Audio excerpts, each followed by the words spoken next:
নবম শ্রেণীর বন্ধুরা, তোমাদের ইতিহাস ভীতি, এই ইতিহাস ভীতি দূর করে দেব আজকের এই ভিডিওর মধ্যে দিয়ে। অর্থাৎ আমি তোমাদের সামনে একটা ভিডিও শেয়ার করেছি, অর্থাৎ হিস্ট্রি সাবজেক্টের উপরে। তোমরা কিন্তু 7 পাস করেছো, 8 পাস করেছো, এখন কিন্তু 9-এ উঠে পড়েছো। এখন কিন্তু সেই 7-8-এর মতন কিন্তু ইতিহাসটা নয়। এই ইতিহাস ভীতিটা কিন্তু তোমাদের থাকবে। এই 9-এ উঠেছো, এখনও থাকবে, 10-এও থাকবে, একাদশ এবং দ্বাদশ ক্লাসেও কিন্তু এই ইতিহাস ভীতিটা থাকবে। অর্থাৎ যারা ইতিহাস নিয়ে পড়াশোনা করতে চাও তাদের কিন্তু ইতিহাস ভীতিটা থেকেই যাবে। এই ইতিহাস ভীতি থেকে নিষ্কৃতি পেতে গেলে আমাদের কিছু করণীয় বিষয় আছে। অর্থাৎ ইতিহাসটা কেমনভাবে পড়তে হবে এটা কিন্তু তোমাদের সকলকেই কিন্তু আমি দেখিয়েছি। অর্থাৎ কীভাবে ইতিহাসটা পড়ব সেটা কিন্তু দেখিয়েছি।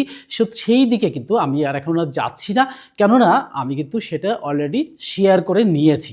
অর্থাৎ শেয়ার করার সাথে সাথে তোমরা কিন্তু জেনে গেছো যে ইতিহাস ভীতিটা কিভাবে দূর করা যায়। তো যারা ভিডিওটি দেখোনি তারা কিন্তু অবশ্যই দ্য লার্নিং চ্যানেলে কিন্তু দেখে নেবে। অর্থাৎ আমার যারা সাবস্ক্রাইবার আছো, যারা দেখোনি তারা কিন্তু ইতিহাসের এই আগের ভিডিওটা দেখে নিও যে ইতিহাসটা কেমনভাবে পড়তে হবে। আর ইতিহাসটা পড়ার সাথে সাথেই আমি যেভাবে বলেছি সেইভাবে যদি পড়ো, তাহলে আমার মনে হয় না যে ইতিহাস নিয়ে তোমাদের আর কোনো ভীতি থাকতে পারে। আর যেটুকু ভীতি থাকবে এই ভিডিওগুলো দেখার মধ্যে দিয়েই কিন্তু সমস্যার সমাধান হয়ে যাবে। তাই আমি বলবো যে আর ইতিহাস ভীতি নয়, এখন কিন্তু স্কুল আমাদের চলছে, আর কয়েকদিন পরেই কিন্তু কি হয়ে যাবে না মাধ্যমিক পরীক্ষা, তারপরে কিন্তু এইচএস পরীক্ষা। এই দুটো পরীক্ষার পরে কিন্তু পুরো দমে ইতিহাস শুরু হয়ে যাবে, অর্থাৎ ক্লাস শুরু হয়ে যাবে। ইতিহাস শুরু নয়, ক্লাস শুরু হয়ে যাবে। ক্লাস শুরু হলেই ইতিহাস শুরু হয়ে যাবে। আর ইতিহাস শুরু হলেই কিন্তু আমাদের ফার্স্ট সামেটিভে কিন্তু এই ইতিহাস সমস্যাটা বেশ বড় ধরনের বিপদ আনতে পারে বা এনে দেবে। তাই আমি বলবো যে এই ভিডিওর মধ্যে দিয়ে তোমরা কিন্তু সেই ইতিহাসের ভীতিটা দূর করার জন্য অবশ্যই দেখবে। যারা আমার চ্যানেলে আছো তারা তো অবশ্যই প্রয়োজনে আমার এই চ্যানেলটিকে আরও উৎকৃষ্ট করার জন্য, আরও জনপ্রিয় করার জন্য কিন্তু একটা করে লাইক ও শেয়ার করে দেবে। আর নতুন যারা বন্ধু আসছো তারা কিন্তু চ্যানেলটিকে সাবস্ক্রাইব করে দেবে আর একটা করে লাইক দিয়ে দেবে। আর কি করবে, প্রয়োজনে তোমাদের যেগুলো প্রশ্ন, সেই প্রশ্নগুলো কিন্তু তোমরা কমেন্ট বক্সে অবশ্যই লিখে দেবে, আমি তার উত্তর দেব। তাই আজকের এই ভিডিওর মধ্যে দিয়ে কিন্তু আমরা সেই ভীতিটা দূর করব। তাহলে আমরা কোন বই থেকে শেয়ার করব? আমরা শেয়ার করব, অর্থাৎ অনেকের কাছেই অনেক রকমের বই আছে। তাই আমি বলবো যে যার কাছে যে বই আছে সে তো সেই বই নিয়েই বসবে।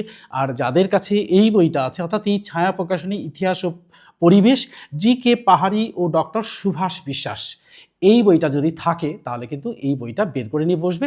তাহলে কিন্তু লাইন বাই লাইন পড়ার সাথে সাথে যেই জায়গাগুলো কঠিন কঠিন ব্যাপার আছে, অর্থাৎ জটিল থেকে জটিলতর ব্যাপার আছে, সেই জটিল থেকে জটিলতর সমস্যাগুলো কিন্তু আজকে দূর করব এই ভিডিওর মধ্যে দিয়ে। তাহলে চলো শুরু করি। দেখো, আমরা ইতিহাসের কিন্তু আগের দিন একটা চ্যাপ্টার কিন্তু একটা পার্ট কিন্তু তোমাদের সাথে শেয়ার করেছি।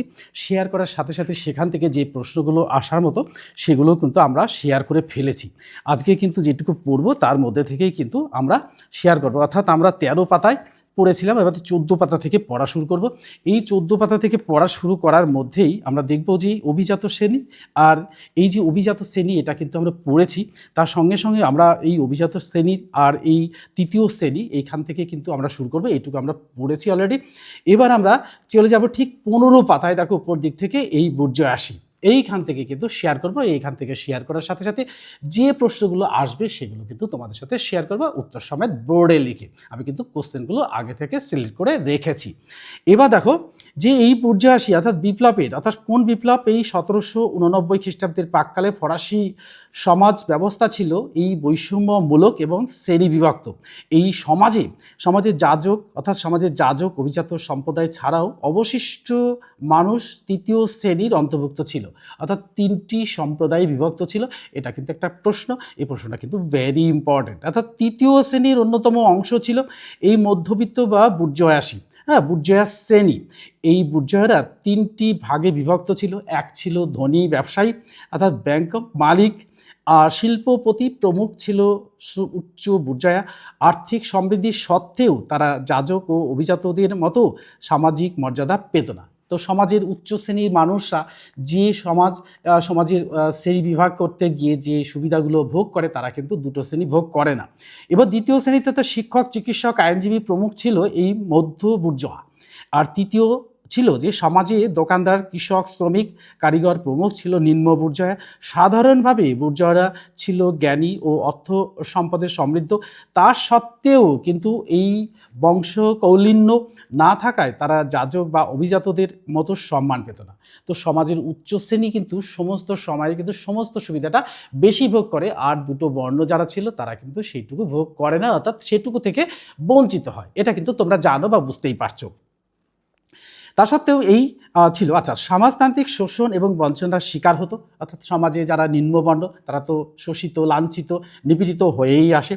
আর এরাই ছিল এই বিপ্লবের অগ্রদূত, অর্থাৎ এরাই কিন্তু ফরাসি বিপ্লব অর্থাৎ কত 1789 খ্রিস্টাব্দে কিন্তু এই বিপ্লবে অংশগ্রহণ করেছিল। এবারে যে ফ্রান্সের অর্থনৈতিক ব্যবস্থা ভ্রান্ত অর্থনীতির জাদুঘর, এটা বলেছেন কি, অর্থাৎ অষ্টাদশ শতকের শেষ ভাগে পর্যন্ত ফ্রান্সের অর্থনৈতিক ব্যবস্থার চূড়ান্ত বৈষম্য ও অব্যবস্থা বিরাজমান ছিল। শূন্য রাজকোষ এবং ত্রুটিপূর্ণ কর ব্যবস্থা দেশের অর্থনৈতিক অবস্থাকে তীব্র সংকটের মুখে ফেলে দেয়। তা দেশে যদি অরাজকতার সৃষ্টি হয়, সমস্ত দিক থেকে যদি পিছিয়ে থাকে, তাহলে তো দেশও পিছিয়ে যাবে। তাই এখানেও কিন্তু সেটাই ঘটেছিল। এর জন্য দেখো, ব্রিটিশ অর্থনীতিবিদ অ্যাডাম স্মিথ তার ওয়েলথ অফ নেশন গ্রন্থে বলেছেন যে ফ্রান্স ছিল ভ্রান্ত অর্থনীতির প্রকাণ্ড জাদুঘর। তাহলে এখানেও কিন্তু একটা প্রশ্ন কিন্তু লুকিয়েই থাকে। এই প্রশ্নটাও কিন্তু পরীক্ষায় আসার মতো আমি কিন্তু তোমাদের সামনে শেয়ার করব। এবার চলে যাব ফ্রান্সের অর্থনৈতিক দুরবস্থা। বিপ্লবের পূর্বে ফ্রান্সের অর্থনৈতিক দুরবস্থার দিক ছিল কি কি, অর্থাৎ শূন্য রাজকোষ, অর্থাৎ তখন রাজারা শাসন করত। এই রাজকোষ যদি শূন্য থাকে তাহলে কি হয়, আমাদের পরিবারের যে সোর্স অফ ইনকাম যার দিয়ে হয়, তার যদি অর্থ না থাকে তাহলে সেই পরিবারের কিন্তু অনেক ক্ষতি হয়, আর্থিক থেকে সামাজিক বৈষম্য সমস্ত কিছু দিক থেকে কিন্তু ক্ষতি হয়। এখানেও কিন্তু সেটাই ঘটেছিল। এবার দেখো শূন্য রাজকোষ 1789 খ্রিস্টাব্দে বিপ্লবের আগে ফরাসি রাজকোষ প্রায় শূন্য হয়ে যায়। এর বিভিন্ন কারণ ছিল। দেখো, এই রাজাদের যুদ্ধনীতির ফলে রাজকোষ বিপুল অর্থ ব্যয় হয়ে যায়। আর দেখো, এই যে বিপ্লব আন্দোলন করতে গেলে এই সময়টাতে তারা যারা বিপ্লব আন্দোলন যুদ্ধ করে তারা তো অন্য কাজে ব্যস্ত থাকে না, সেই জন্য তাদের যোগান দিতে গিয়ে কিন্তু কি রাজব্যবস্থাটা দুর্বল হয়ে পড়ে। এটাও কিন্তু তাই হয়েছিল। তাই এই চতুর্দশ লুই 1643 থেকে 1715 খ্রিস্টাব্দে স্পেন্সের উত্তরাধিকার যুদ্ধে, অর্থাৎ উত্তরাধিকার মানে কে আসনটা গ্রহণ করবে, অর্থাৎ কে রাজার সর্বেসর্বা হবে, তাই নিয়ে কিন্তু যুদ্ধ হতো। এতেও কিন্তু অর্থক্ষয় হতো। আবার দেখো, 1702 থেকে 1713 খ্রিস্টাব্দ পর্যন্ত এবং পঞ্চদশ লুই 1715 থেকে 1774 খ্রিস্টাব্দ পর্যন্ত অস্ট্রিয়ার উত্তরাধিকার যুদ্ধ 1740 থেকে 1748। এর পরেও কিন্তু এই সপ্তবর্ষব্যাপী যুদ্ধ, অর্থাৎ এটাও কিন্তু ভেরি ইম্পর্টেন্ট প্রশ্ন, অর্থাৎ সপ্তবর্ষের যুদ্ধ 1756 থেকে 63 খ্রিস্টাব্দ পর্যন্ত এটা কিন্তু চলেছিল, নিয়ে বিপুল অর্থ ব্যয় করেন। তাহলে এই এতগুলো বিপ্লব আন্দোলন যখন হয়েছে একটা দেশে, তখন কিন্তু সেই দেশের রাজব্যবস্থার সম্পূর্ণ দুর্বল হয়ে পড়ে। ষোড়শ লুই ও 1774 থেকে 1793 খ্রিস্টাব্দে আমেরিকার স্বাধীনতা যুদ্ধে জড়িয়ে পড়ে বিপুল অর্থ ব্যয় করে। অর্থাৎ যুদ্ধ করতে গেলেই কিন্তু অর্থ ব্যয় হবে, অর্থাৎ অস্ত্রের যোগান দিতে হবে, খাদ্যের যোগান দিতে হবে। এই সমস্ত রসদগুলো যদি যোগান না দেওয়া যুদ্ধ চালানো যাবে না। এটা করতে গিয়েই কিন্তু ফ্রান্সে এইরকম অবস্থাটা হয়েছিল। এবার দেখো, দেশের তীব্র আর্থিক দুর্দশা ও সত্ত্বেও মিতব্যয়ী ফরাসি রাজ পরিবার রাজকোষের বিপুল পরিমাণ অর্থ নিজেদের বিলাসিতায় খরচ করে। অর্থাৎ যারা ক্ষমতায় থাকে তারা কিন্তু নিম্নবর্ণের মানুষগুলোকে ভাবেই না, তারা যে মানুষ সেটাই ভাবে না। তাই তারা যে পরিমাণ অর্থ রাজকোষ থেকে নিয়ে খরচ করেছে সেটা কিন্তু আর পূরণ করতে পারেনি, এটাও কিন্তু তার কারণ। তাহলে অর্থনীতি ভেঙে পড়ার অনেক কারণ থাকে। এবার দেখো, যেমন দেখো, পরিবারে যদি কেউ অর্থ এরকমভাবে মানে অনিচ্ছাকৃতভাবে খরচ করে তাহলে কি হয়, অর্থাৎ সেই অনিচ্ছাকৃতভাবে খরচ করা আর ইচ্ছাকৃতভাবে খরচ করার মধ্যে কিন্তু একটা পার্থক্য থেকেই যায়। তাই এরা কিন্তু ইচ্ছাকৃতই খরচ করেছিল।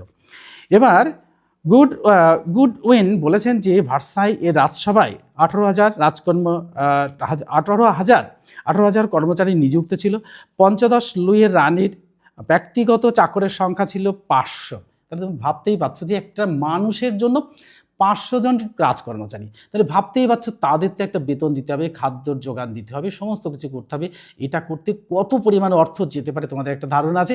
তোমাদের বাড়িতে যদি কারো বাড়িতে যদি কোনো একটা কাজের লোক থাকে, তার পিছনে কিন্তু 5,000 থেকে 10,000 টাকা পর্যন্ত খরচ হয়, যেটা তার পরিবারের অর্থাৎ সেই পরিবারের কিন্তু খাদ্যের সমস্যাটা মিটে যায়। কিন্তু এটাও কিন্তু ঘটেছিল। তাহলে 500 জন ব্যক্তি, তাদের 500 জন পরিবার, তাদেরকে চালাতে হয়েছে।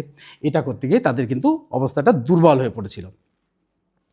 এইরূপ অর্থব্যয়ের ফলে রাজকোষ শূন্য হয়ে পড়ে এবং রাষ্ট্র দেউলিয়া হয়ে যায়। দেউলিয়া বোঝো তো, একদম অর্থহীন হয়ে যাওয়া, অর্থাৎ কোনো অর্থই থাকবে না। তাহলে দেউলিয়া হয়ে গেলে দেখো অনেক মানুষ ব্যবসা করে, তাদের কিন্তু যখনই ব্যবসা দেউলিয়া হয়ে যায় তাদেরও কিন্তু দুরবস্থা চলে আসে। এটা কিন্তু তাই ফ্রান্সেও ঘটেছিল। ত্রুটিপূর্ণ কর ব্যবস্থা, অর্থাৎ যে করগুলো আদায় করার দরকার সেগুলো তো আদায় করতো, যেগুলো আদায় করার দরকার না সেটাও করতো, এবং তার চেয়ে বেশি পরিমাণ কর আদায় করতো। এবার আর্থিক অবস্থা যদি দুর্বল হয় তাহলে অর্থটা আসবে কোথা থেকে? এই যে অর্থের সংকট, এটা কিন্তু ফ্রান্সে হয়েছিল। আর এই সুবিধাভোগের বিচারে ফরাসি সমাজের দুটি গোষ্ঠীর অস্তিত্ব ছিল। একদম ফরাসি সমাজের বিশেষ অধিকারভুক্ত সুবিধাভোগী শ্রেণী ছিল প্রথম দুটি সম্প্রদায়, অর্থাৎ যাজক এবং অভিজাতরা। এরা কিন্তু নিম্নবর্ণের মানুষকে শোষণ করত। তারা সমাজ ও রাষ্ট্র বিশেষ সুবিধা পেত, আর তাদের দখলে বিপুল পরিমাণ ভূসম্পত্তি থাকলেও তার জন্য তারা রাষ্ট্রকে কোনো কর দিত না। তাহলে যাদের আছে তারা কর দিত না, যাদের নেই তাদের কাছ থেকে কিন্তু কর আদায় করত। এবার আসবে 2 নম্বরে, যে ফরাসি সমাজের অধিকৃত বঞ্চিত শ্রেণী ছিল তৃতীয় সম্প্রদায়, অথচ দেশের মোট রাজস্বের 96-96% এদেরকে কর প্রদান করতে হতো। তাই তৃতীয় সম্প্রদায়ের কাছ থেকে এই ক্যাপিটেশন, ভিংটিএমে, গাবেলা, টাইলে, এইডস, বানালিতে কর ফি প্রভৃতি কর, এটা কিন্তু করগুলো আদায় করা হতো। তৃতীয় সম্প্রদায়ের কাছ থেকে কারা আদায় করতো? দুটো সম্প্রদায়, উচ্চ শ্রেণী দুটো, এরাই কিন্তু সমাজে অর্থ সম্পদ কিন্তু তাদের কাছ থেকে শোষণ করত। এবার আসবো যে এই সব কর মিটিয়ে কৃষক তার আয়ের মাত্র 20% হাতে রাখতে পারত, যা দিয়ে তার পরিবার সারা বছরের ভরণ পোষণ ঠিকমতো চলতো না। তাহলে এজন্য ঐতিহাসিক লাব্রুজ বলেছেন যে অষ্টাদশ শতকে ফরাসি কৃষকরা ছিল সবচেয়ে শোষিত। এটা কিন্তু একদম বাস্তব কথা, সত্যি কথা। তো সমাজে দেখো এইটাই হয়, সমাজে নিপীড়িত মানুষরা কিন্তু শোষিত হয়। কাদের কাছ থেকে শোষিত হয়? শোষণ করে কারা? না, অভিজাত শ্রেণীরা কিন্তু শোষণ করে, তারাও কিন্তু শোষিত হয়েছিল, তাই সমাজের এই অবস্থা হয়। তাহলে এই ফ্রান্সেও কিন্তু এটাই ঘটেছিল। এবার চলে যাবো আমরা এই 15 নম্বর পাতায়, 16 পাতায় গিয়ে যাব। যে 16 পাতায় গিয়ে আমরা দেখব যে এখানেও কিন্তু কিছু কিছু করের কথা বলা হয়েছে। যে করগুলো আদায় করা কিন্তু দেখো এক একটা দিক থেকে এক এক রকম কর আমরা কিন্তু বাড়িতে আমরা বর্তমানে কিন্তু নানান কর দিই। কর মানে ট্যাক্স দিই, যেটা দেখো এই প্রাক বিপ্লব পাককালে, অর্থাৎ প্রাক বিপ্লব পাককালে ফ্রান্সে প্রচলিত বিভিন্ন করগুলো দেখো কী রকম করগুলোর কথা শুনলে কিন্তু তোমাদের একটু হাসি পাবে। টাইট কর, অর্থাৎ ধর্ম করবা তার উপর কর। টাইলে অর্থাৎ ভূমিকর, যে ভূমিতে বসবাস করছো তার উপর কর। এবার আসবো ক্যাপিটেশন, অর্থাৎ যে ক্যাপিটেশন মানে উৎপাদন করছো বলেই সেখানে কিন্তু কর দিতে হতো, এই একটা কর। আর গ্যাবেলা অর্থাৎ লবণ কর, লবণ যে ব্যবহার করবো, যেটা লবণটা খাবে খাদ্যটাকে সুস্বাদু করবে, সুস্বাদু করতে গেলে নিজেরাই কিন্তু অভিজাতদের সুস্বাদু হয়ে পড়েছে, তারা কিন্তু এই গ্যাবেলা করও কিন্তু আদায় করতো। এছাড়াও কর ছিল কি, এই যে ভিংটিএমে আয় কর, অর্থাৎ এই ভিংটিএমে করা তা আয় করছে বলে কর দিতে হচ্ছে। এখন কিন্তু আমাদের সাধারণ পরিবারের যারা মানুষ আছে তারা যে আয় করে বা ইনকাম করে তার উপরে কিন্তু কোনো কর দিতে হয় না, একটা নির্দিষ্ট সময় পরে কিন্তু কর বা ট্যাক্স দিতেই হয়। এটা কিন্তু আছে, কিন্তু ওই ফ্রান্সে যেমন ছিল তেমন কিন্তু নয়। এছাড়া আসছে এইডস, অর্থাৎ তামাকজাত পণ্যের উপর কর, অর্থাৎ তামাকজাত পণ্য তৈরি করলে তার উপর কর আদায়। তারপরে আসবো এই বানালিতে, অর্থাৎ উৎপাদন করা, অর্থাৎ উৎপাদন করো কোনো জিনিস কিন্তু উৎপাদন করলে কিন্তু তার উপরে কর আদায় করতে হতো। এবার আসবো আমরা এই করভি, অর্থাৎ বেগার শ্রমদান, অর্থাৎ বেগার শ্রমদান করলেও কিন্তু তার উপরে একটা কর। তাহলে ভাবো এই সমস্ত করগুলো দিয়ে সাধারণ শ্রেণীর মানুষদের কাছে কি থাকে, এইটা নিয়ে কিন্তু একটা ভাববার বিষয়। তো ফ্রান্সে কিন্তু এইরকম প্রাক বিপ্লব ফ্রান্সে কিন্তু প্রচলিত এই করগুলো ছিল। এই করগুলোর জন্যই কিন্তু ফ্রান্সের অর্থনৈতিক অবস্থাটা সম্পূর্ণরূপে দুর্বল হয়ে পড়ছিল। তো আমরা আজকে এই 16 পাতার এইটুকুই শেয়ার করব, আর এইটুকু শেয়ার করার সাথে সাথে আমি যে প্রশ্নগুলো তোমাদের সাথে শেয়ার করব সেই প্রশ্নগুলো কিন্তু থার্ড সামেটিভ পরীক্ষার জন্য very very important for the third summative class 9 subject history. এর উপর থেকেই কিন্তু কোশ্চেনগুলো আসবে। তো কোশ্চেনগুলো শেয়ার করার সাথে সাথেই তোমরা কিন্তু কি করবে না, নিজেদের খাতায় তুলে নেবে আর প্রয়োজনে বইতে দাগিয়ে নেবে আর বন্ধুদের মধ্যে শেয়ার করে দেবে। তাহলে চলো সেই গুরুত্বপূর্ণ প্রশ্নগুলো শেয়ার করি উত্তর সমেত, অর্থাৎ উত্তর সমেত শেয়ার করার সাথে সাথেই কিন্তু সেই প্রশ্নগুলো হয়ে যাবে, অর্থাৎ থার্ড সামেটিভের জন্য কিন্তু তোমাদের প্রস্তুতি শুরু হয়ে যাবে। তো চলো দেখো, এখান থেকে আমি মোটামুটি অন্তত 15 থেকে 20টা কোশ্চেন তোমাদের সামনে শেয়ার করবো, আর শেয়ার করার সাথে সাথেই কিন্তু উত্তরগুলোও শেয়ার করে দেবো। দেখো, কে কোন গ্রন্থে ফ্রান্স ছিল ভ্রান্ত অর্থনীতির জাদুঘর, অর্থাৎ কে, এখানে লিখবো কে কোন গ্রন্থে কে কোন গ্রন্থে ফ্রান্স ছিল ভ্রান্ত অর্থনীতির জাদুঘর। ভ্রান্ত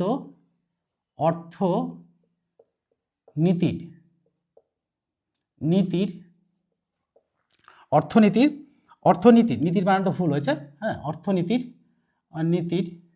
জাদুঘর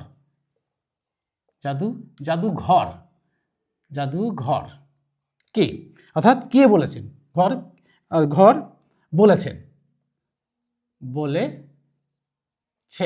উত্তরটা হবে যে, অর্থাৎ উত্তরটা হবে ব্রিটিশ অর্থনীতিবিদ অ্যাডাম স্মিথ।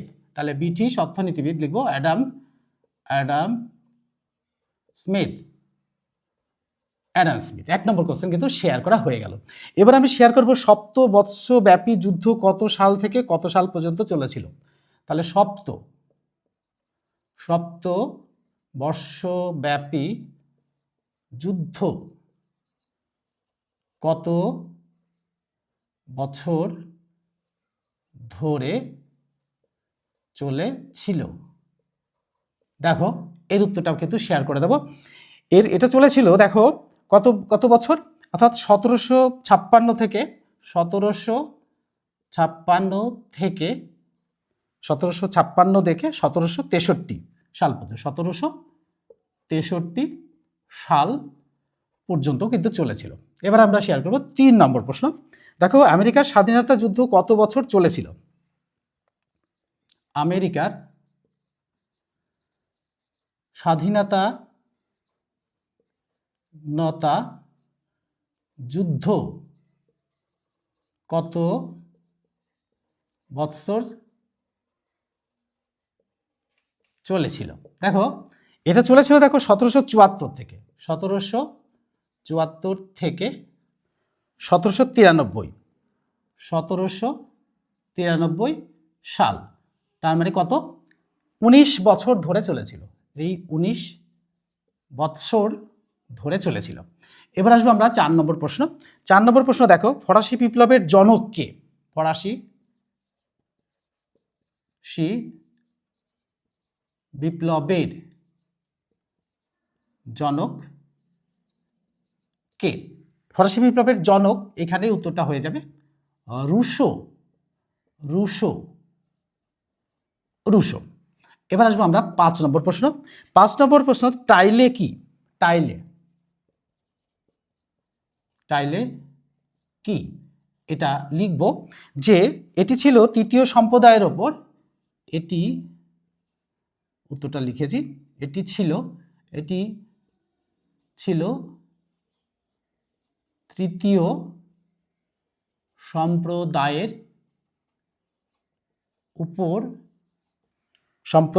ওপর আরোপিত একটি প্রত্যক্ষ কর। আরোপিত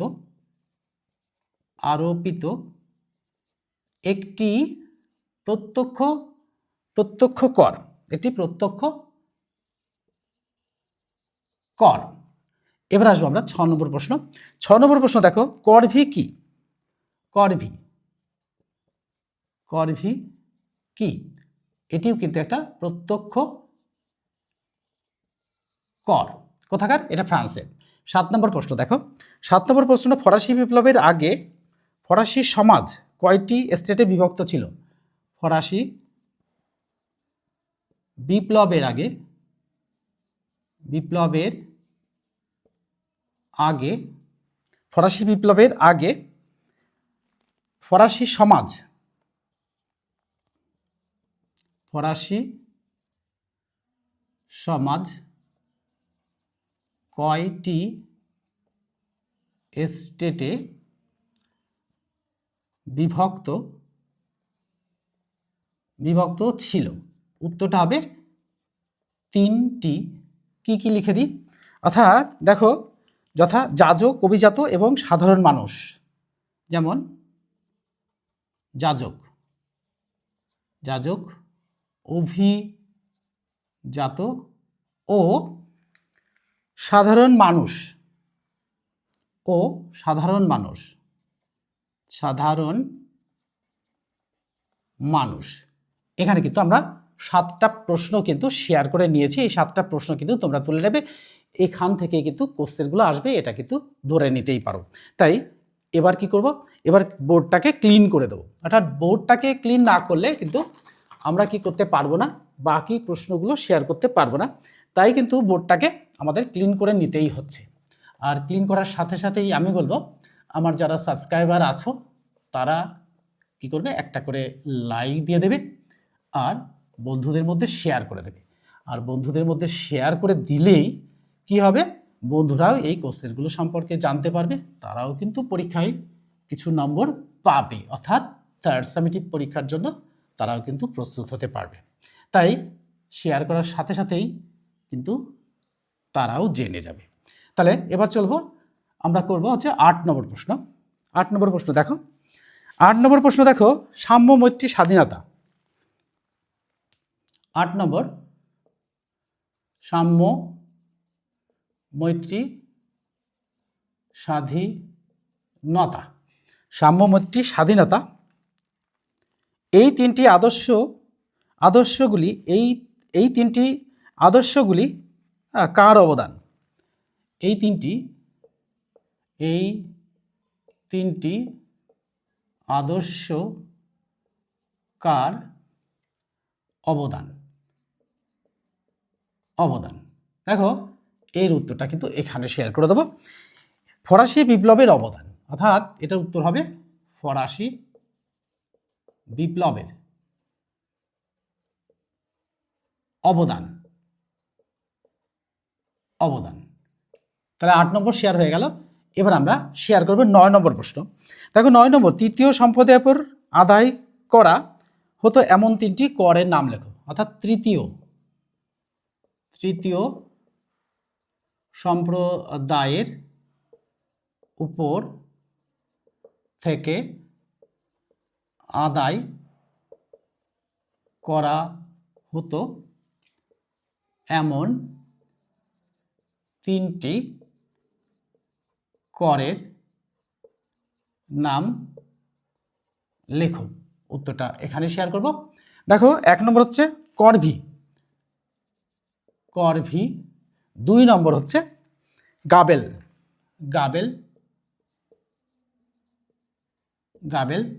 3 নম্বর টাইড।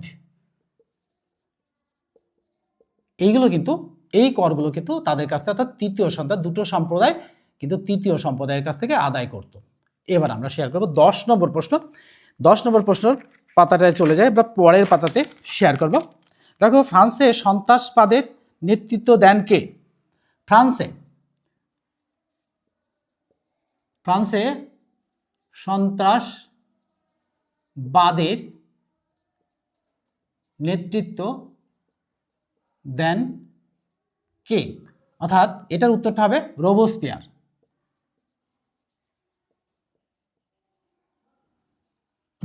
কিন্তু এর নেতৃত্ব দেন।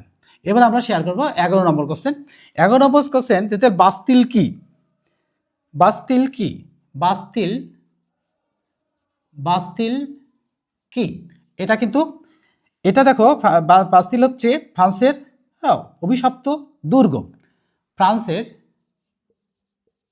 ফ্রান্সের অভিশপ্ত অভিশপ্ত দুর্গ। এটা কিন্তু উত্তরটা শেয়ার হয়ে গেল। এবার আমরা শেয়ার করব 12 নম্বর কোশ্চেন। দেখো, কান্ট কে ছিলেন? কান্ট কে ছিলেন? কান্ট কে ছিলেন? এর উত্তরটা কিন্তু এখানে শেয়ার হয়ে যাবে। অর্থাৎ ফরাসি চিন্তাবিদ, ফরাসি চিন্তাবিদ, ফরাসি চিন্তাবিদ। এবার আসবো আমরা 13 নম্বর কোশ্চেন।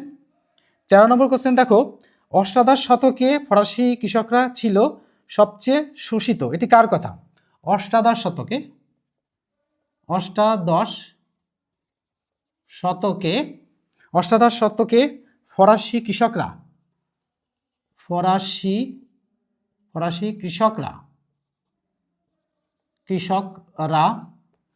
ফরাসি কৃষকরা সবচেয়ে শোষিত, সবচেয়ে শোষিত, সবচেয়ে শোষিত, শোষিত।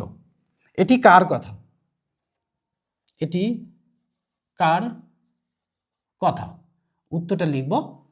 এটি অর্থাৎ এটি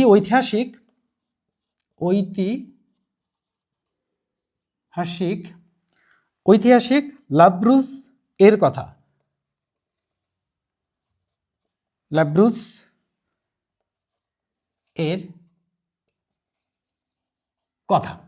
এবার আসবো আমরা 14 নম্বর কোশ্চেন। 14 নম্বর কোশ্চেনটা দেখো, ফ্রান্সের একজন জ্যাকোবিন নেতার নাম লেখো। ফ্রান্সের একজন জ্যাকোবিন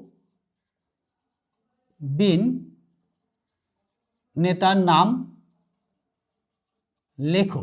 একজন জ্যাকোবিন নেতা হলেন মারাট। উত্তরটা লিখব মারাট, মারাট। উত্তরটা কিন্তু এখানে শেয়ার হয়ে গেল। এবার আমরা কিন্তু বোর্ডটাকে আবার ক্লিন করে নিতে হবে। আরও কতগুলো কোশ্চেন আছে, সেই কোশ্চেনগুলো শেয়ার করার সাথে সাথেই কিন্তু আমাদের 14টা কোশ্চেন শেয়ার করা হয়ে যাবে। অর্থাৎ এই দুটো বোর্ড পরিষ্কার করলাম, পরিষ্কার করার সাথে সাথেই এবার পুরো বোর্ডটাই ক্লিন করে দেবো, তাহলে আরও একটু উপর থেকে লিখতে পারবো। এবার এখান থেকে যে 14 নম্বর কোশ্চেন আমাদের শেয়ার হয়ে গেছে, এবার আমরা 15 নম্বর কোশ্চেনটা শেয়ার করব। শেয়ার করার সাথে সাথে আরও কিছু কোশ্চেন থাকবে, সেগুলো কিন্তু তোমাদের সামনে শেয়ার করে দেবো, তাহলে কিন্তু তোমাদের সুবিধা হবে। অর্থাৎ দুটো পাতা পড়েই দেখো কত কোশ্চেন আমাদের এসে যাচ্ছে। এই কোশ্চেনগুলো যদি আমরা প্রথম থেকে শেয়ার করে না রাখি, তাহলে কিন্তু আমাদের সমস্যাগুলো পিছু ছাড়বে না। তাই আমি বলবো যে এই কোশ্চেনগুলো কিন্তু তোমরা প্রথম থেকেই খাতাবন্দি করবে আর ভিডিওগুলো দেখে বইতে দাগিয়ে নেবে, তাহলে কিন্তু তোমাদের আর কোনো সমস্যা আসবে বলে আমার মনে হয় না। এবার আসবো 15 নম্বর হয়ে গেছে, এবার 16 নম্বর কোশ্চেন শেয়ার করব। 16 নম্বর কোশ্চেন শেয়ার করব। 16 নম্বর কোশ্চেন দেখো, বিপ্লব প্রাক্কালে ফ্রান্সে, বিপ্লব প্রাক্কালে, বিপ্লব প্রাক্কালে ফ্রান্সের অভিজাতদের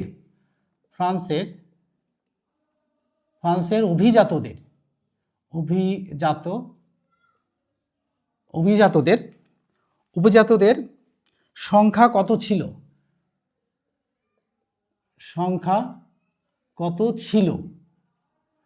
ছিল দেখো, কত ছিল? প্রায় 3,50,000। এর উত্তরটা হবে প্রায় 3,50,000। এবার আমরা 17 নম্বর কোশ্চেন শেয়ার করব। 17 নম্বর কোশ্চেন দেখো, ফ্রান্সের একটি ধর্মকরের নাম লেখো। ফ্রান্সের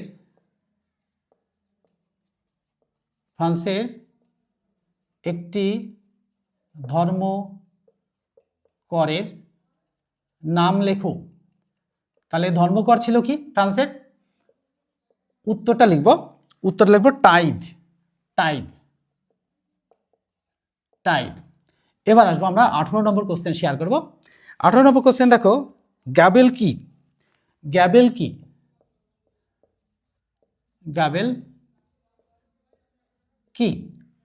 দেখো, গ্যাবেল হচ্ছে ফ্রান্সের একটি লবণকর।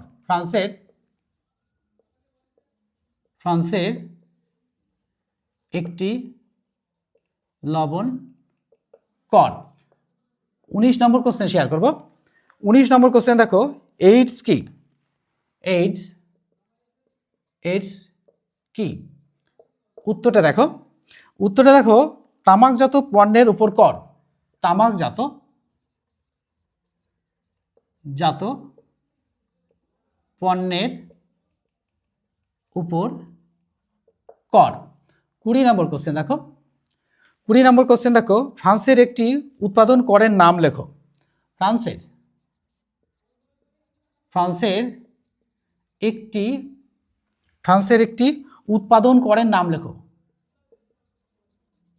উৎপাদন করের নাম লেখো। তাহলে বানালি, এর উত্তরটা হবে বানালি, বানালিতে। এই যে কোশ্চেনগুলো তোমাদের সামনে শেয়ার করলাম, অর্থাৎ আমি শেয়ার করেছি কটা কোশ্চেন? 20টা কোশ্চেন। আমি বলেছি 15 থেকে 20টা কোশ্চেন তোমাদের সাথে শেয়ার করব। এই 20টা কোশ্চেন ব্যতীত কোনো কোশ্চেন কিন্তু এই চ্যাপ্টার থেকে, অর্থাৎ এই ফরাসি বিপ্লবের এই চ্যাপ্টারের বাইরে আসবে না। এটা কিন্তু 100% গ্যারেন্টি তোমাদের বলে দিলাম। তোমরা কিন্তু এই কোশ্চেনগুলো পড়বে আর বন্ধুদের মধ্যে শেয়ার করে দেবে। আজকে এখানে শেষ করছি, পরে কিন্তু থার্ড পার্ট নিয়ে, অর্থাৎ পার্ট 3 নিয়ে তোমাদের সামনে খুব শীঘ্রই আসছি। তোমরা কিন্তু রেডি থেকো। Good bye friends.